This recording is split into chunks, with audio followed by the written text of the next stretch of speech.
Hey guys, welcome to my channel. আমি মহারাজা। এখন আমরা কথা বলবো হচ্ছে রঘু ডাকাতের আউটডোর শ্যুট নিয়ে। ইয়েস, এটা বেরোনো খুব খুব ভালো দিক। এটা আমার মনে হয় খুব ভালো, এইভাবে প্রমোশন করুক ভালো। কিন্তু ওই মানে ওখান থেকে শুটিং ফ্লোর থেকে কেউ শুটিং গ্লিমস ইত্যাদি ছেড়ে দিচ্ছে, এটাকে আমার মনে হয় সেটা ঠিক হচ্ছে না। এটা আমার পার্সোনালি মনে হয়। আচ্ছা, আমি তোমাদেরকে একটা দারুণ জিনিস বলি, ঠিক আছে? হেভি লেগেছে আমার এই জিনিসটা। এটা কিন্তু অলরেডি পোস্ট করা হয়েছে, থ্যাঙ্কস টু হাসান। ওরা মানে দেভিয়ান্সরা তো মানে একদম মানে বসে থাকে কখন দাদার আপডেট আসবে, কখন কী আসবে না আসবে। তো আমি তোমাদেরকে জাস্ট দেখাচ্ছি, ওয়েট।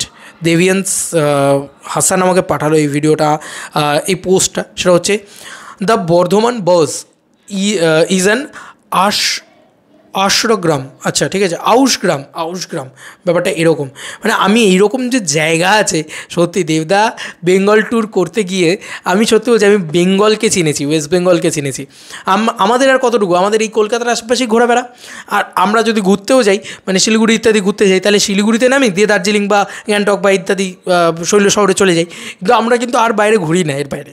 কিন্তু দেবদা বেঙ্গল ট্যুর করেছে বলে আমি জানতে পেরেছি যে আমার মালদায়ও সাবস্ক্রাইবার রয়েছে, আমি জানতে পেরেছি আমার রায়গঞ্জেও সাবস্ক্রাইবার রয়েছে।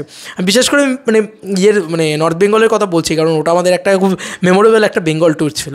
এবং তার পরবর্তীতেও যেখানে যেখানে গেছি, মানে আমতা হোক বা সেটা মানে বিভিন্ন জায়গা, মানে হতে পারে না সিঙ্গল স্ক্রিন ট্যুরেও আমি গেছি। আরে সাবাস, পাঁশকুড়াতেও এরকম হল আছে, আমি জানতাম না, সিরিয়াসলি আমি জানতাম না। তো আমার ভীষণ ভালো লেগেছে, জানো তো। প্রচুর মানুষের সাথে আলাপ হয়েছে, প্রচুর মানুষের মানে বাংলাকে চিনিয়েছে সোকল্ড বলতে গেলে দেবদা আমাকে। তো এই মানুষটা সিরিয়াসলি আউশ গ্রামের মতন নাম আমি জীবনে কোনো দিন শুনিনি। সেখানে হচ্ছে জঙ্গলরাজ, ঠিক আছে? এখানে পোস্টেই করা হচ্ছে আউশ গ্রামে জঙ্গলরাজ। দেব এন্টারটেনমেন্ট ভেঞ্চার্সকে অলরেডি ট্যাগ করা আছে, দেবদাকে ট্যাগ করা আছে, ঠিক আছে? পূর্ব বর্ধমানের আউশ গ্রামে শুটিং হতে চলেছে দেবের বিগ বাজেট রঘু ডাকাতের। আচ্ছা, এবার আমি তোমাদেরকে একটুখানি জায়গাটা সম্পর্কে বলি। কালিকাপুর, গুসকারা, বোলপুর শুটিং, এখানে কিন্তু এই জায়গাটা বলা হয়েছে। এবার এখানে কি লেখা হয়েছে আমি একটু পড়লে তোমাদের দারুণ মজা লাগবে এই বিষয়টা। পূর্ব বর্ধমান আউশ গ্রামের জঙ্গল, কালিকাপুর রাজবাড়ি, রাস্তার দুপাশে ঘন জঙ্গল, শাল সেগুন মাথা তুলেছে, বনের ভিতর দুর্গম পথ, গা ছমছমে পরিবেশ, রাস্তা বন্য প্রাণীদের দখলে চলে যায়। এই জঙ্গলেই বিগ বাজেট রঘু ডাকাত সিনেমার শুটিং হবে। বন্ধুরা, জঙ্গলের যে অ্যাকশন সিকোয়েন্সগুলো, জঙ্গলের ভিতরে যে অ্যাকশন ইত্যাদি, সেগুলো কিন্তু এইখানেই শ্যুট হবে।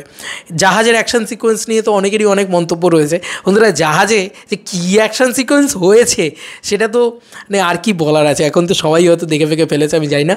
আমি চেষ্টা করেছি রিমুভ করানোর, আমি পাঠিয়েছি, এবার আমি জানি না সেটা রিমুভ হবে কবে, কীভাবে রিমুভ হবে। কারণ তারাও তাদের মতন করে চেষ্টা করবেন নিশ্চয়ই, আমি শিওর।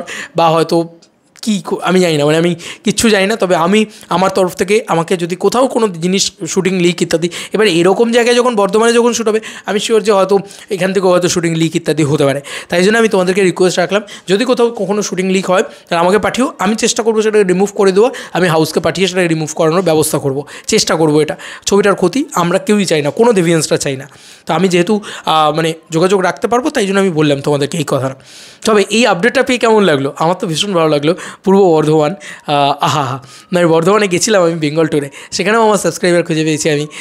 বর্ধমানে একটা বিরাট গ্র্যান্ড ইভেন্ট হয়েছিল, আমার ভীষণ ভালো লাগিয়েছিলো। এবং সেখানে মানুষজন আমার সাথে কত কথা বলেছে, খুব ভালো বর্ধমানের মানুষ, আমার ভীষণ ভালো লেগেছিলো। এবং আমার খুব ভালো লাগে, জানো তো, মানে এরকম দাদাজি গোটা বাংলাকে বেছে নিয়েছে এই ছবির শ্যুটিং করার জন্য। এবং এরকম যে জঙ্গল আছে, আমি সত্যি বলছি মানে আমি জানতাম না, মানে এতটা ডিটেলসে জানতাম না। এটা দারুণ। আউশ গ্রামের জঙ্গলে শুটিং হতে চলেছে রঘু ডাকাতের। এবং এখানেও কিন্তু অ্যাকশন ইত্যাদি শ্যুট হবে, বিরাট স্কেল থাকবে, থাকবে, জমে যাবে, জাস্ট জমে যাবে, রঘু ডাকাত জমে যাবে। সবে তো এখন স্টুডিও শুটিং শুরু হয়েছে, এরপরে আউটডোরস হবে এবং একটা লম্বা প্যাচে টানা শুটিং হবে কিন্তু এখন রঘু ডাকাতের। আমি তো খুব এক্সাইটেড। তোমাদের আর কি মতামত ভিডিওটাকে নিয়ে জানিও কমেন্ট সেকশনে। চলো বন্ধুরা, নতুন কোনো ভিডিওতে দেখা হবে, বাই।